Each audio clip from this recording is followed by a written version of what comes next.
wisest kind. What's up everyone, my name is Mike, and welcome to another GameCast Rewind. Today I'll be taking a look at Kane Lynch Dead Men for PC. Enjoy! If they don't kill you soon... He's got a gun! Then I will. I think Kane Lynch is interesting because of everything surrounding it. It seems to have received mixed reception overall. Jeff Gerstmann's negative critique of the game was the reason he was fired from GameSpot, and from what I understand, a comic book and film adaptation based on the franchise were supposedly in the works. That said, the game received a decent amount of media attention, and ultimately it resulted in the formation of Giant Bomb, the popular video game website founded by Jeff. I was always a fan of his GameSpot reviews back in the day, so it was good to see him bounce back. Developed by Eidos Interactive and published by Eidos Interactive, Kane Lynch Dead Men was released for PC, PlayStation 3, and Xbox 360 in November 2007. For this review I played the PC version. What really attracted me to this game is the premise, and I have beaten it once before a few years back, but I remember very little about it. Sadly, the PC version does utilize games for Windows Live, but you don't need to log into it to play through the campaign. So let's take a look at Kane Lynch Dead Men and see what it's all about, and if it still holds up. What have you made me do? Why didn't you tell me who she is? Because you would flake out if you'd have known. Flake? I wouldn't have done it if I knew. Just get a grip. We have to get a hold of her. Kane Lynch is a third-person shooter. You may even call it a squad-based shooter. There's 3 difficulty modes to choose from, and the story plays out in chapters with multiple scenes per chapter. If playing solo, you play as Kane, and can command Lynch and any other AI teammates that accompany you. You can only give basic orders like move to a location, fire at specific enemies, and regroup. You can walk, run, sprint, crouch, climb over obstacles, rappel down ropes, snap to cover, blind fire, and of course aim and shoot. You can also throw grenades back at enemies and engage them in close quarters combat, which just involves pressing a button to kill an enemy instantly. There's no real melee system. The game does employ regenerating health, but if you fall during combat, one of your teammates can revive you with an adrenaline shot before you die. If you're revived too many times, you'll die from an overdose. After being revived, it does take forever for Kane to get back up, which does become a bit annoying, and if you do die, you'll have to restart from the beginning of the current scene, or in other words, the last checkpoint. You can revive fallen teammates, and you will want to keep an eye on them because they're not exactly the brightest bulbs. The game will always provide you with weapons when starting a chapter, and you can only carry 2 weapons at a time along with some grenades. Ammo and other weapons will be dropped by fallen enemies, and you can also acquire more ammo from your teammates if you're running low. When it comes to the AI in this game, it's honestly pretty poor. I found the command system to be basically useless for combat purposes, and found it best to use it when I wanted to keep my teammates out of harm's way because for some reason, they like to run right out into the open even if you have them all set to regroup or follow you. They'll just run right out into an area filled with enemies and then the bullets start flying from every direction, and the next thing you know, 1 or 2 of your guys needs to be revived. This becomes infuriating during the final chapters where you can fall after only a few seconds just from the onslaught of enemy gunfire. For some reason, teammates won't revive each other, and you can't command them to do so, which kind of sucks when you're not close to the fallen one, and have to run right out into the middle of a war zone to revive them. You also have a limited amount of time to revive a teammate before they die, so when they constantly run out into the open, it becomes very aggravating. What makes it worse is if a teammate dies, you're forced to restart the scene, so it really sucks when they die due to their own stupidity. There's a specific sequence where you need to protect an NPC and you cannot command her. She can only be revived once, and just like your teammates, she too will just run right out into the open, which really doesn't make any sense given who she is and the context of the situation. It's just frustrating. Teammates will also shoot you if you're in their way, as if they're trying to shoot through you. One positive thing I can say about your teammates is that they will shoot at and kill enemies, and sometimes draw enemy fire away from you.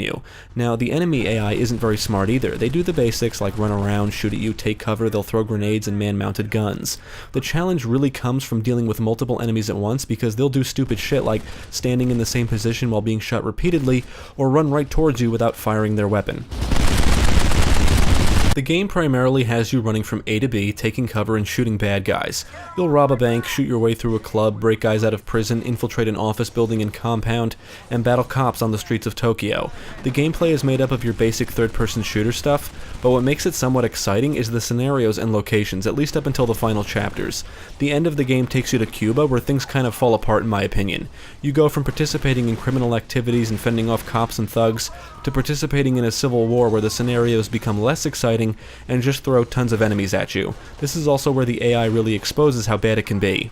There's one sequence where you have to sneak through the jungle without letting enemies fire a flare. In this instance, sneaking means getting close to the enemies before gunning down every enemy as fast as you can, and basically making all kinds of noise. You're not even provided suppressed weapons, and the whole thing just doesn't feel right. It's funny because the next sequence has you covering an NPC with a suppressed sniper rifle and pistol. Let's just say the game implements stealth, if you want to call it that, very poorly. Luckily, there's not much of it. The environments are linear, with battles usually taking place in open areas with plenty of cover. There are some objects that feel like they can be used as cover, as in you snap to it, but they really can't be, and that becomes annoying, especially during the more intense battles. Some environments contain vehicles that can be used as cover, but they can also blow up, so staying behind one for too long as it gets pummeled with bullets is not always a good idea. However, you can blow up vehicles and explosive barrels to damage and or kill the enemies near them.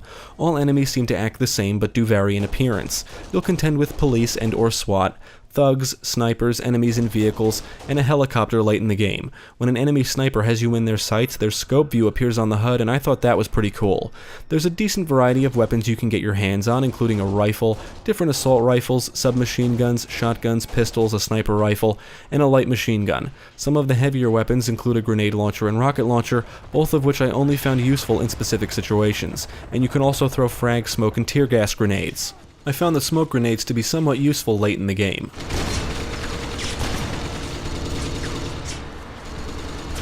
Most of the time I felt like there was never a need to swap out my primary weapons, since many of the weapons kind of feel the same, with the amount of recoil being the only real noticeable difference between them. There's probably differences in their damage outputs, but it's not like you really have to mix up your strategy or weapons from battle to battle. Just make sure you have ammo and are near teammates should you need more.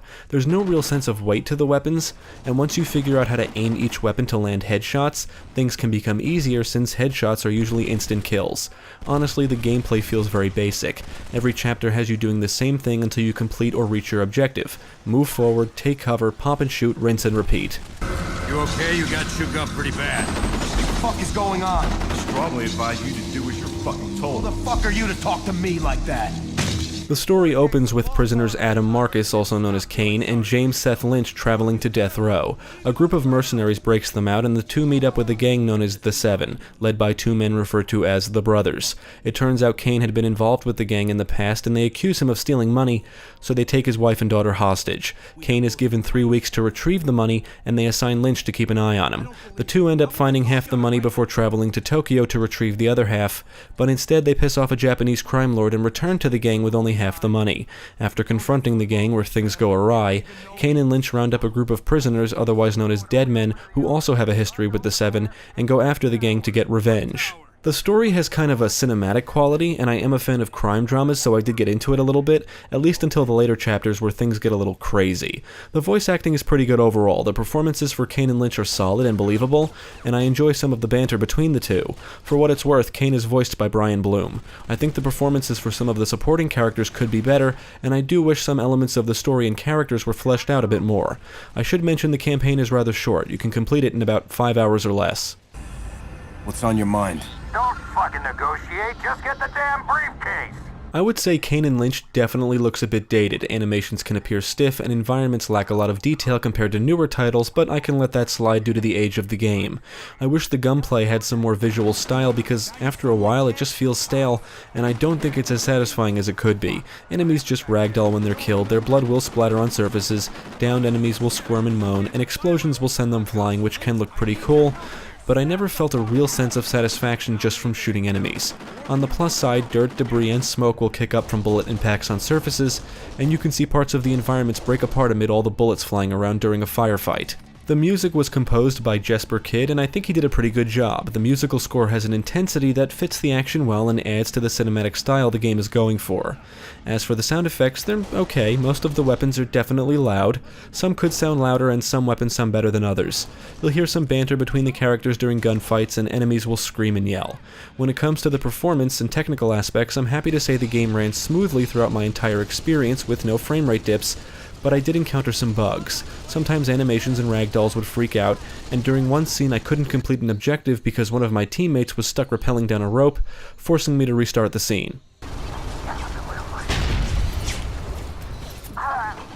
Spread out! I think some of the game's flaws are simply due to its age, so they become more noticeable over time. On the other hand, some issues are just due to poor design, but ultimately I did have some fun with Kane Lynch. There are far better third-person shooters out there, but I think Kane Lynch as a franchise has potential, and I think the real driving force behind this entry is the premise and theme. I found many of the scenarios to be really enjoyable on the surface, sometimes making me forget I was playing a very basic third-person shooter. There's just something exciting about robbing a bank and fending off the cops, breaking guys out of prison, and rappelling down a building before breaking through the glass and shooting your way out.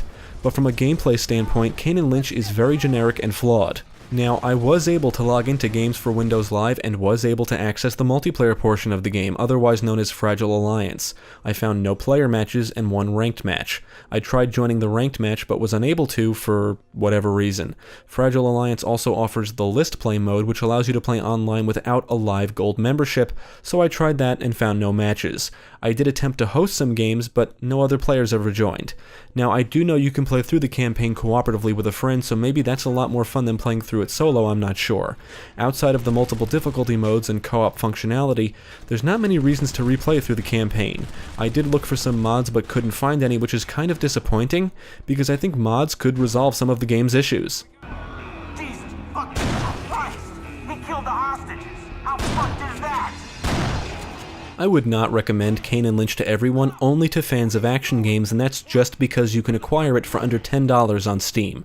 The story is okay, but I can't say it reaches the same highs as a crime film like Heat, or even other crime-based games for that matter, and while I think the main characters have potential for further development, they're just not fleshed out enough here. But the real issues with Kane Lynch are rooted in the gameplay and design. As a squad-based shooter, it sucks thanks to piss-poor AI, and there's no real strategy or tactical thinking required when it comes to commanding your teammates, because they will make decisions on their own, which are usually very poor. As a third-person shooter, it's just average at best. The premise and scenarios were interesting enough to keep me playing, but the gameplay is very basic and not always stimulating. Kane Lynch Dead Men is a flawed game that shows potential, but there are far better action games out there. I don't have to listen to your shit. Thanks for tuning in. I hope this video proved helpful. Stick with GameCast for more quality content, including the latest gaming news, podcasts, let's plays, and even more reviews. Be sure to check out my channel, Gaming Pastime, for new game reviews released every week. My name is Mike, and I thank you for watching.